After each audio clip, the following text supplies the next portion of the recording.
మీలో ఎంతమంది ఈ టెంపుల్‌ని చూసారు? బాగా గుర్తుపట్టి ఉంటారు. మన ఇంట్లో పాతకాలం ఇళ్లల్లో వీటి బొమ్మలుండేవి. డజను అలా లెక్కపెట్టి.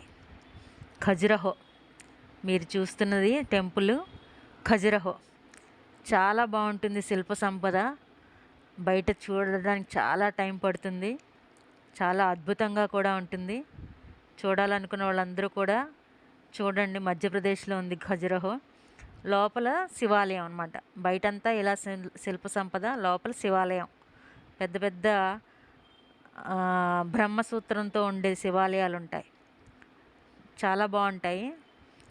ఆరో, ఏడో టెంపుల్స్ మిగిలాయి. దీనికి పెద్ద కథ కూడా ఉంది. నెక్స్ట్ వీడియోలో ఈసారి కథ కూడా చెప్తాను. సరేనా? చూడండి, చాలా బాగుంటుంది. అందరూ కూడా ఈ వీడియోని చూసిన వాళ్ళందరూ కూడా లైక్ చేయండి, సబ్స్క్రైబ్ చేసుకోండి, షేర్ కూడా చేయండి. మీరు చూశారు అని తెలియడానికి నాకు కామెంట్ కూడా చేయండి.